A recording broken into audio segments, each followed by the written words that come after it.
Bonjour à tous, ceux qui sont derrière leur écran et vous tous qui êtes là ce matin. Je vais essayer de terminer cette série de prédications que j'ai commencé il y a un peu plus de 2 ans sur les héros de la foi du chapitre 11 de l'Épître aux Hébreux.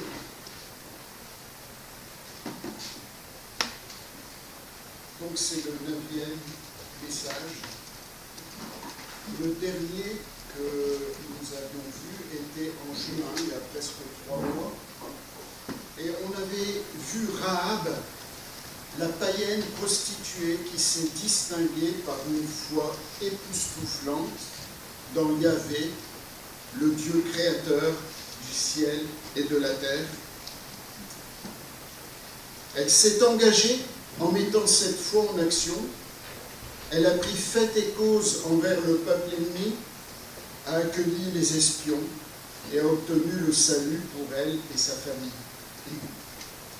On a vu comment la grâce infinie de Dieu l'a intégrée au peuple de Dieu, dans la lignée de David et de notre Seigneur Jésus-Christ. Nous avons vu aussi comment tout le peuple, par l'obéissance, la foi en la parole de Dieu à Josué, a fait tomber la muraille de Jéricho, tout simplement en faisant le tour de la ville 13 fois en 7 jours, en silence. Lisons. Donc, Hébreux 11, enfin je dis lisons, surtout écoutez. À partir du verset 32 jusqu'au 12, verset 3. Et que dirais-je encore?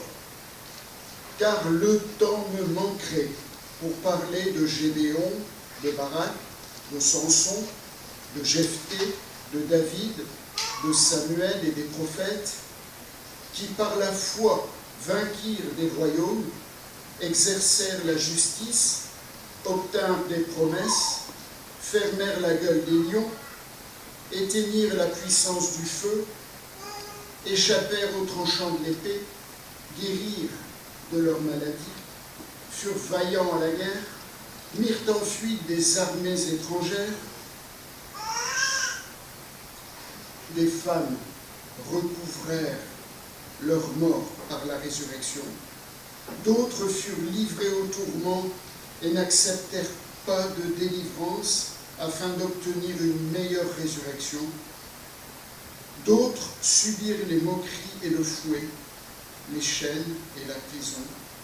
Ils furent lapidés, sciés, torturés. Ils moururent tués par l'épée. Ils allèrent çà et là vêtus de peau de brebis et de peau de chèvre, dénués de tout, persécutés, maltraités, eux dont le monde n'était pas digne, errant dans les déserts et les montagnes, dans les cavernes et les antres de la terre. Tout cela, à la foi desquels il a été rendu témoignage, n'ont pas obtenu ce qui leur était promis. Dieu, ayant en vue quelque chose de meilleur pour nous, afin qu'ils ne parviennent pas sans nous à la perfection. Et il poursuit, chapitre 12, verset 1. Nous donc aussi, puisque nous sommes environnés d'une si grande nuée de témoins, rejetons tout fardeau et le péché qui nous enveloppe si facilement, et courons avec persévérance dans la carrière qui nous est ouverte, ayant les regards sur Jésus, qui suscite la foi et la mène à la perfection. En vue de la joie qui lui était réservée, il a souffert la croix, méprisé l'ignominie, et s'est assis à la droite du trône de Dieu. Considérez en effet celui qui a supporté contre sa personne une telle opposition de la part des pécheurs, afin que vous ne vous lassiez pas l'âme découragée. Je vous propose de voir ce passage en 3 temps. D'abord, les héros qu'on peut qualifier de victorieux, puis ceux qui sont les souffrants, les persécutés, et en troisième position, nous et la nuée de témoins autour de moi. Les héros victorieux. Ça a commencé avec Abel, Enoch, Noé, Abraham, Sarah, Isaac, Jacob, Joseph, Moïse, et on a vu Rahab et le peuple, et maintenant, l'auteur sort du Pentateuque pour s'intéresser aux livres historiques et prophétiques, et le nombre de personnalités ayant exercé leur foi de manière singulière, de fait, s'agrandit. C'est vrai que le peuple d'Israël était en gestation dans le sein d'Abraham. D'abord, il était tout seul, Abraham et Sarah. Pour atteindre 70 personnes du temps de son petit-fils Jacob, puis ils sont partis en Égypte, 400 ans, et à la sortie d'Égypte, c'est environ 2 à 3 millions de personnes qui sont sorties d'Égypte.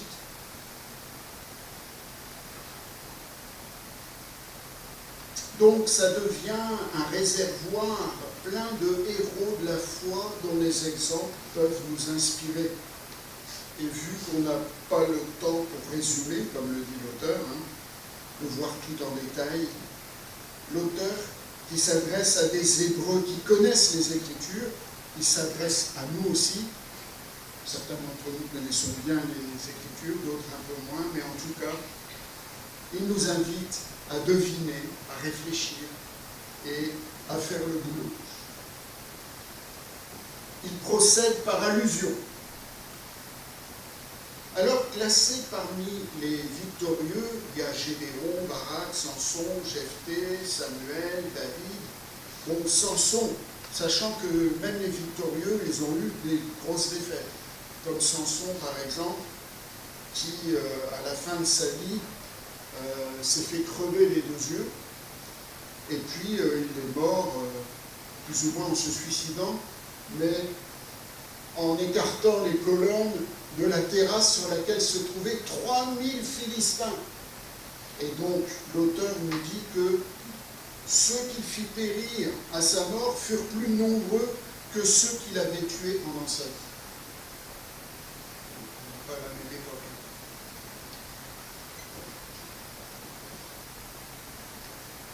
Pourtant, leur vie, la vie de ces par rapport à ce geste de Samson, je fais quand même juste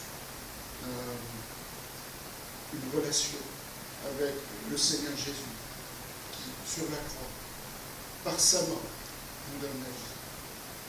Je pense que Samson, quand il est mort, ça préfigurait déjà ça. L'Esprit de Christ était là. Alors, ces héros de la foi, on peut voir leurs échecs, on peut voir leurs succès, on peut voir leurs péchés, leurs erreurs, leurs déboires, et même leur manque de foi. Nous sommes comme les premiers destinataires invités à deviner, à chercher les noms cachés derrière les faits mentionnés. Exemple. Qui a fermé la gueule d'Élie? Il y en a 3.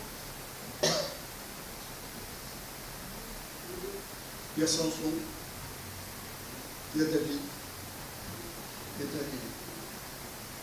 Qui a éteint la puissance du feu? C'est plus facile. Les 3 compagnons de Daniel dans la fournaise avec le Seigneur Jésus qui marchait avec eux. Et ils en sont sortis.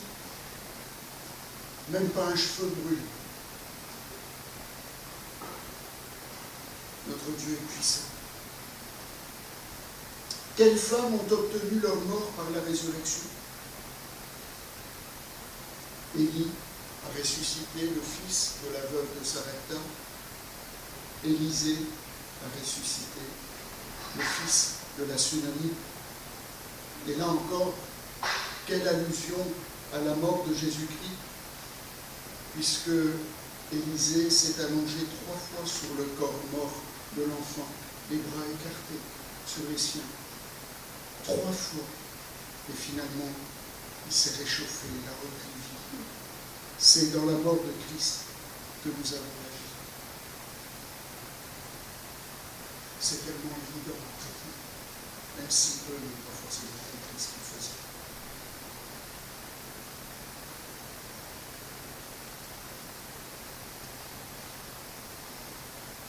On remarque les grandes victoires, comme celle d'Élie au Carmel, qui va faire tomber le feu du ciel, massacrer les prophètes de Baal et renforcer la foi du peuple dans le vrai Dieu, Yahvé.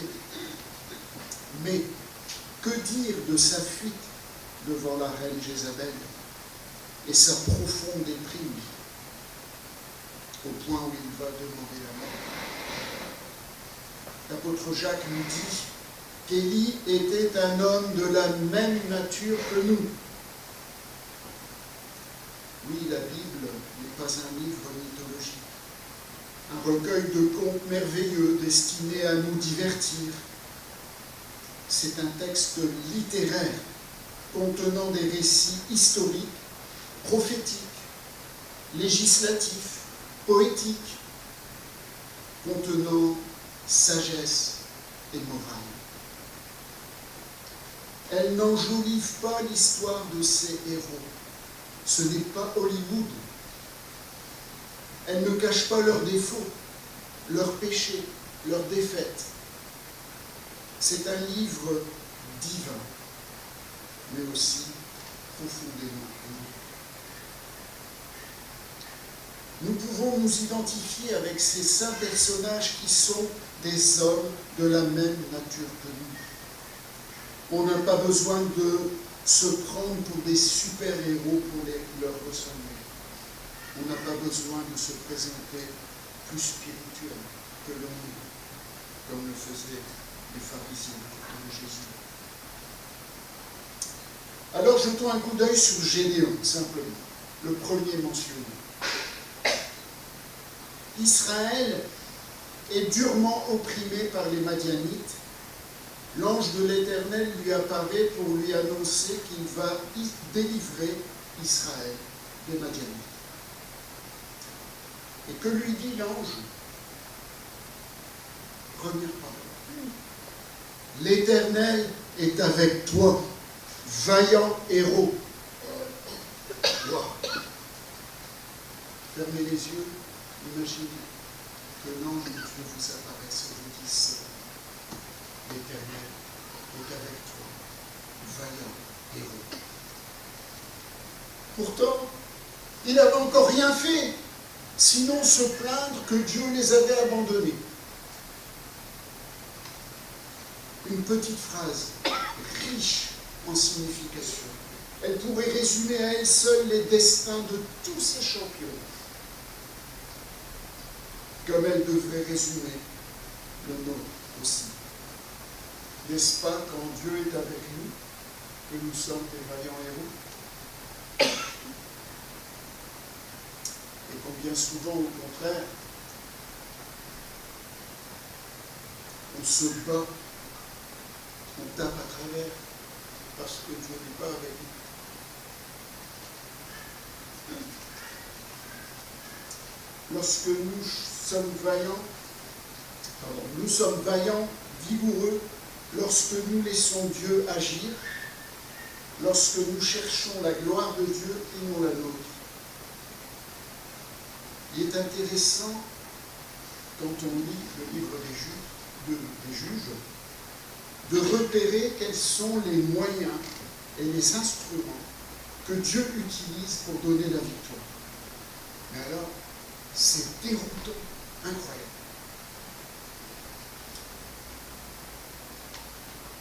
Je donne un exemple. Samson, il va tuer 1000 hommes en quelques minutes. Avec quelle arme? Même pas avec une épée. Avec une mâchoire d'âne. On voit tout l'humour de Dieu. Une mâchoire d'âne. Pour Gédéon, ce sera seulement avec 300 hommes armés d'une cruche en terre dans laquelle il y a un flambeau qu'il vaincra une multitude innombrable comme le sable qui est au bord de la mer. C'est une armée sans armes. Entre parenthèses, ce n'est pas comme Israël aujourd'hui, qui peut s'enorgueillir d'avoir l'une des meilleures armées et des meilleurs services de renseignement du monde. Et je dirais presque heureusement, parce que sinon il n'existerait plus. Je ferme la parenthèse.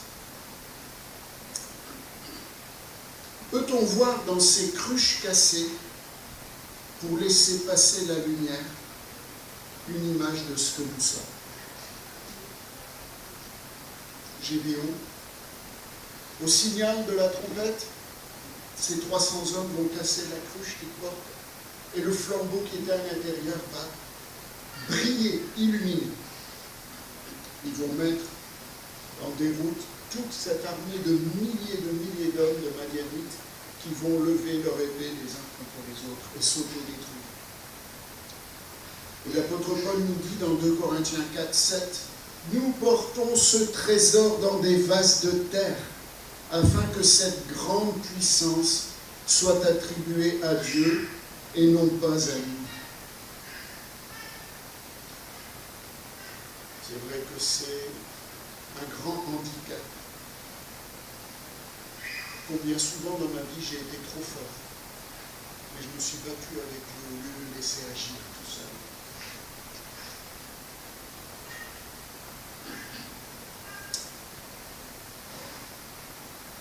C'est une constante.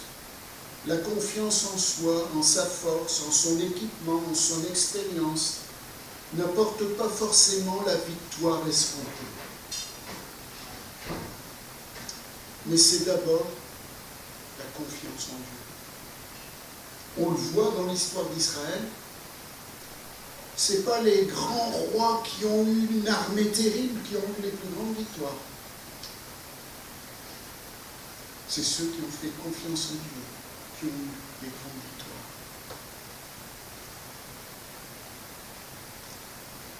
On le voit dans l'histoire d'Israël, mais aussi dans la nôtre et dans l'histoire de Gédéon. Sans armes, avec un effectif presque nul, il a défait une grande armée hyper équipée. Son rôle, sa foi, a été d'obéir aux ordres du Seigneur, tout simplement. Il a agi comme Dieu le lui a dit. Notons au passage que ce héros de la foi à qui Dieu est apparu de manière vraiment éblouissante, il n'y avait aucun doute que c'était l'ange de Dieu qui lui parlait. Et en plus, il a vu ce miracle, que cet ange est retourné au ciel alors qu'il offrait à Dieu un sacrifice. Et pourtant, il va demander un signe. Nous connaissons, la plupart d'entre nous, ce signe, à la toison de laine, qui demande qu'elle soit mouillée et le sol reste sec. Ça va se passer ainsi. Et Dieu va confirmer que c'est bien lui qui l'envoie. Et puis, comme si ça ne suffit pas, il va demander l'inverse le lendemain, que la toison reste sèche et que le sol soit mouillé. Oui, ça va agir ainsi. Et comme si ça ne suffit pas encore, Dieu va lui donner un troisième signe, en lui demandant de descendre vers l'armée des Philistins la nuit et d'écouter. Et il va entendre, et je vais vous lire le passage, quelque chose d'extraordinaire, un de ces Madianites, de ses ennemis, qui va raconter son rêve. C'est dans Juge 7, et il est dit au verset 12, « Madian, Amalek et tous les fils de l'Orient étaient répandus dans la vallée comme une multitude de sauterelles, et leurs chameaux étaient innombrables comme le sable qui est sur le bord de la mer. Gédéon arriva, et voici un homme racontait à son camarade un songe. Il disait, « J'ai lu un songe. Et voici un gâteau de pain d'orge roulé dans le camp de Madian. Il est venu heurter jusqu'à la tente, et elle est tombée. il l'a retournée sans dessus-dessous et elle a été renversée. C'est pas fini. Son camarade répondit et dit « Mais ce n'est pas autre chose que l'épée de Gédéon, fils de Joas, homme d'Israël. Dieu a livré entre ses mains Madian et tout le camp. » Alors là, l'humour de Dieu est sans limite.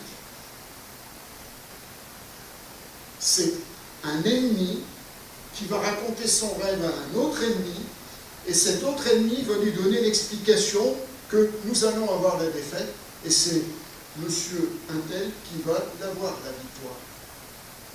Le peuple d'Israël. Incroyable. Et en plus, comment la victoire? C'est pas une grosse pierre qui va écraser le camp des Madianites, non. Une galette de pain. Je vous laisse deviner à quoi ça renvoie. Dieu n'a pas besoin des armes. Sa puissance n'a pas besoin de notre force. En plus, il est le Père du Fils. C'est lui qui nous donne la vie. Alors, pour Gédéon, il ne reste plus beaucoup d'incertitude pour cet homme de foi. Est-ce que ça ne nous rassure pas un peu, nous, qui sommes tellement enclins à douter? Merci Seigneur, tu es tolérant. Dieu est patient. Il nous aime tel que nous sommes. Admettons, en nous doutons. Faisons-nous confiance.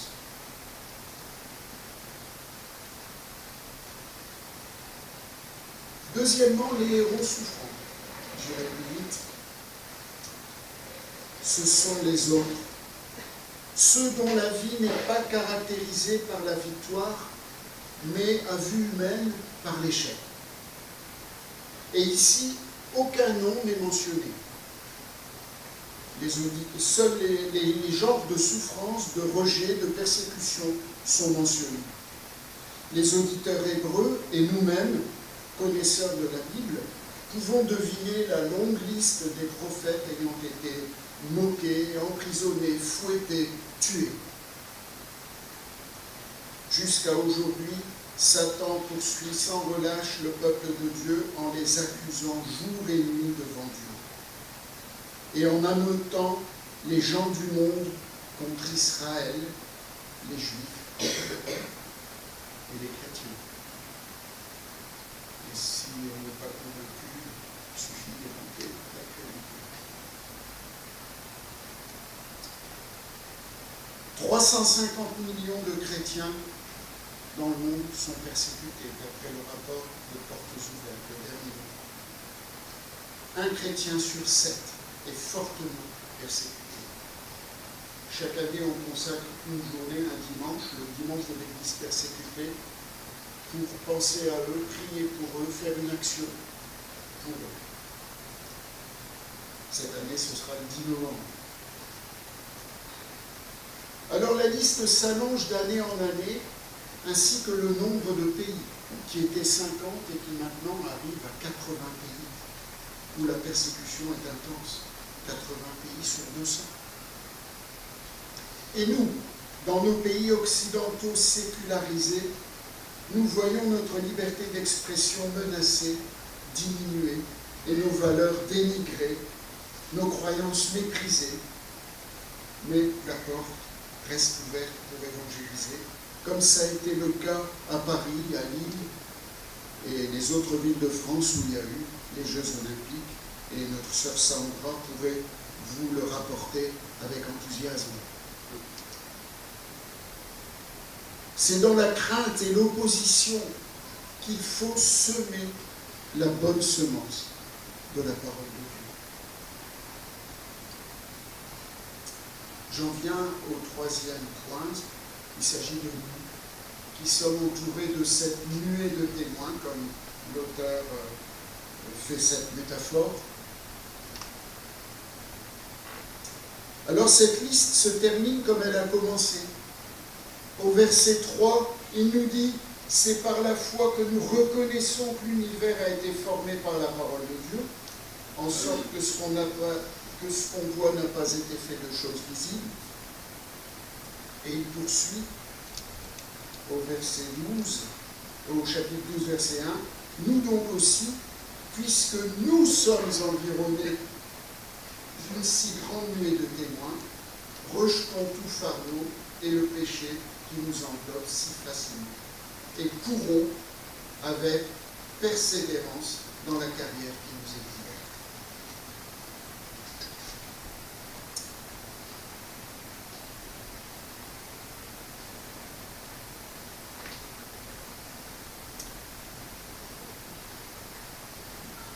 Tout cela à la foi desquels il a été rendu témoignage n'ont pas obtenu ce qui leur était promis, Dieu ayant en vue quelque chose de meilleur pour nous, afin qu'ils ne parviennent pas sans nous à la perfection.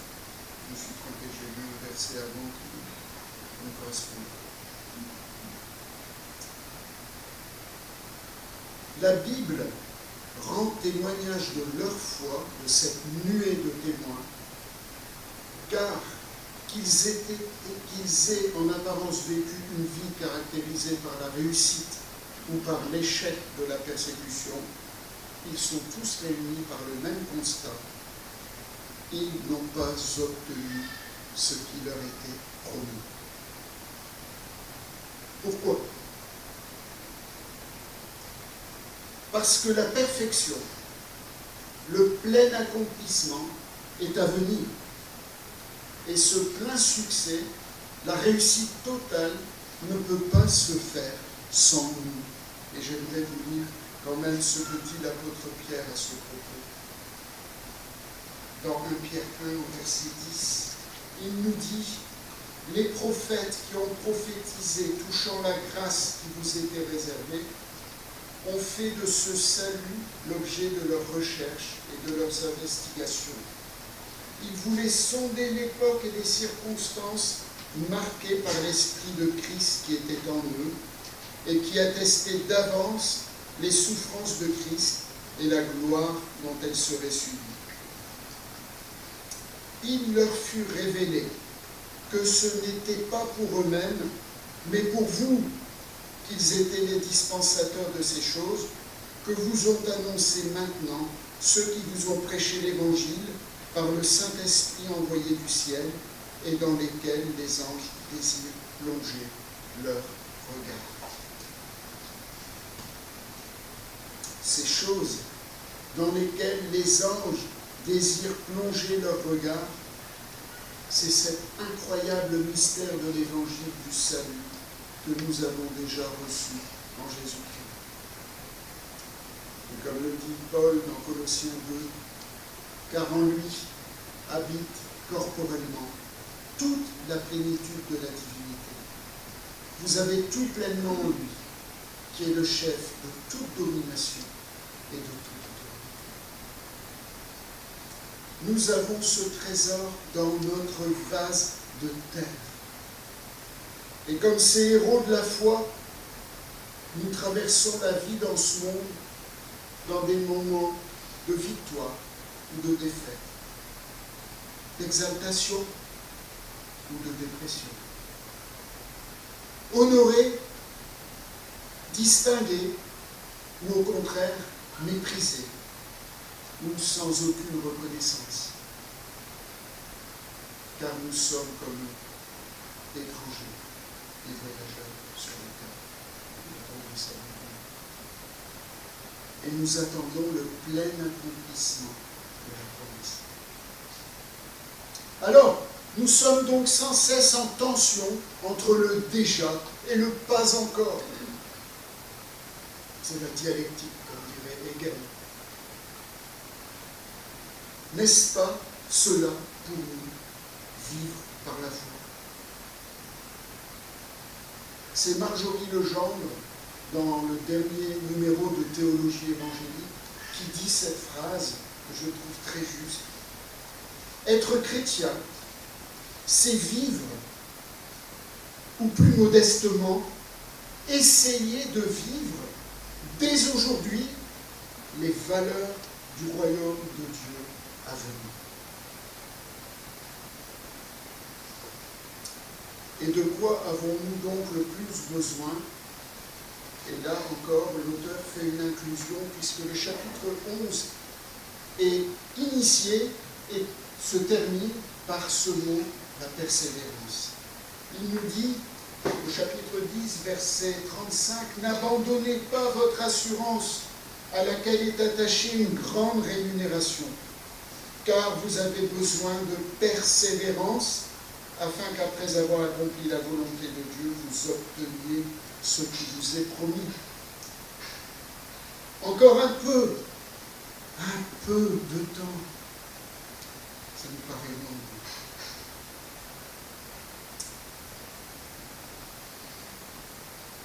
Celui qui doit venir viendra, il ne tardera pas. Alléluia. Le non juste vivra par la foi.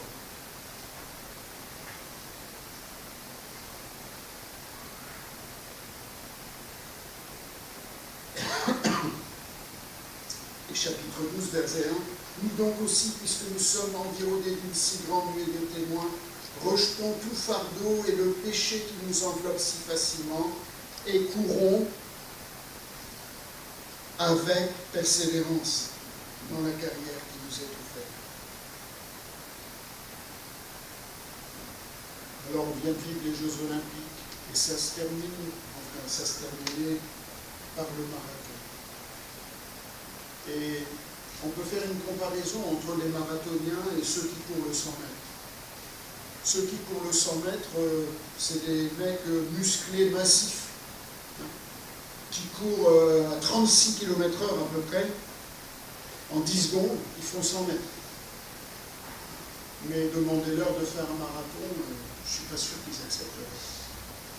Les mecs qui font le marathon, les gens qui font le marathon, les hommes, les femmes, ils pèsent 50 kilos. C'est les Kenyans, les Éthiopiens qui viennent tout le temps. Ils courent à 36 km/h, à peu près, pour faire 2 heures, 42 km. 36 km/h. Pardon, 21 km/h. Vous voyez, par rapport à 36 km/h en 100 mètres, là, 42 km, 21 km/h. Il faut tenir jusqu'au bout pour franchir la ligne d'arrivée. Et c'est une image qu'on peut retenir pour notre vie chrétienne. Même si on n'est pas des sportifs comme ça, jamais fait de marathon, j'en ferai jamais. Je serai mort.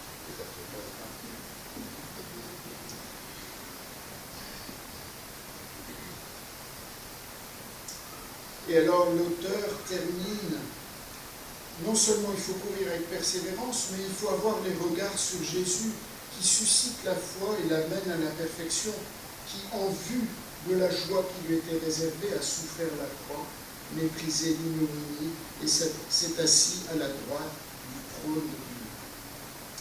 Considérez en effet celui qui a supporté contre sa personne une telle opposition de la part des pécheurs, afin que vous ne vous lassiez pas l'âme découragée.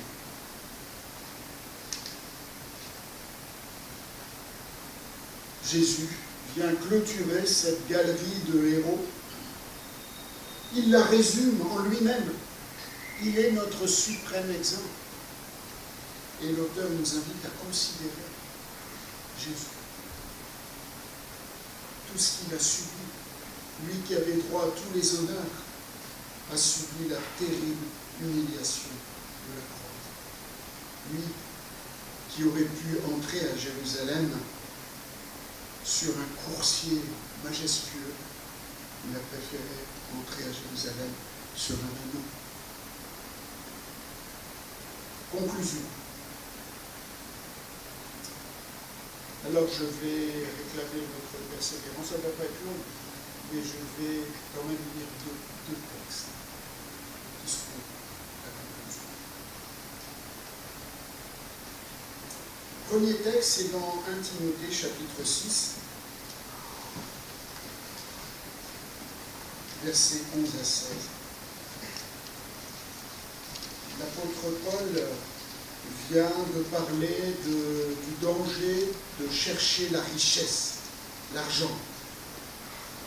Et il dit, pour toi, homme de Dieu, fuis ces choses et recherche la justice, la piété, la foi, l'amour, la patience, la douceur. Combat le bon combat de la foi. Saisis la vie éternelle à laquelle tu as été appelé et pour laquelle tu as fait une belle confession en présence d'un grand nombre de témoins.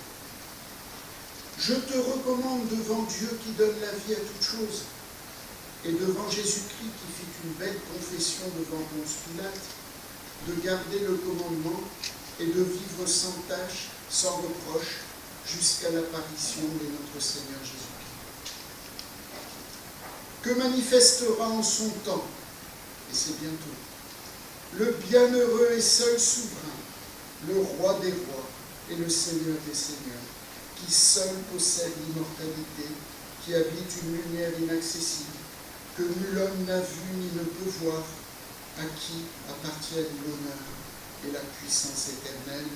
Amen.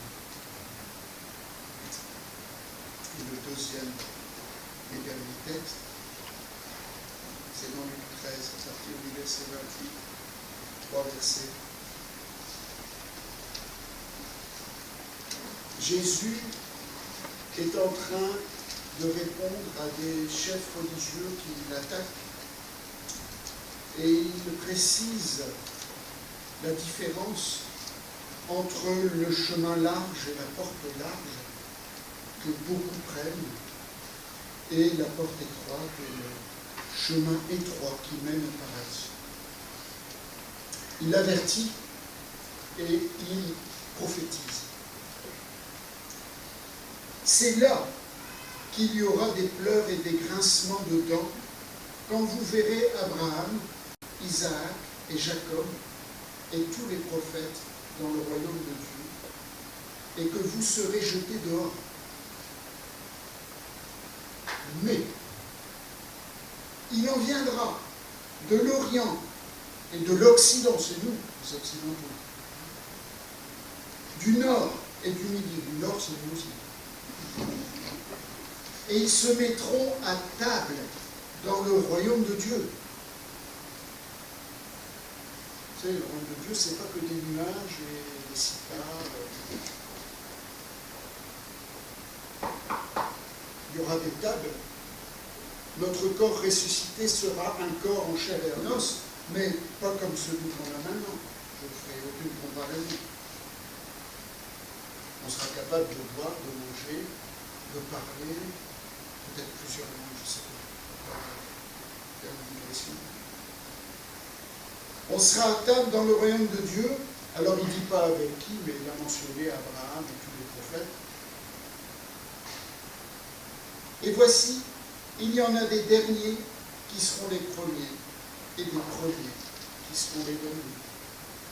Ça peut être diversement interprété, mais là, dans le contexte, c'est évident qu'il parle des Juifs et des non-Juifs. Les Juifs qui se prenaient pour les premiers, et bien là, il y a les païens qui vont entrer et qui seront là. Et maintenant, je pense que Dieu va de nouveau s'occuper des Juifs et d'Israël. Sinon, il va disparaître.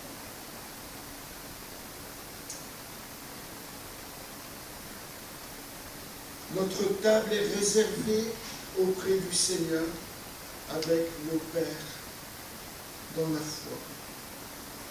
Les Juifs de l'Ancien Testament, nos frères et sœurs du Nouveau, les Juifs actuels aussi, parce qu'il y a beaucoup de Juifs convertis, et je pense que c'est qu'un début. Quel festin, quelle joie nous attend. Amen. Que le Seigneur nous encourage et nous aide à nous souvenir qu'il est avec nous et que nous sommes des vaillants héros quand nous nous laissons agir. Faisons silence un instant et je terminerai.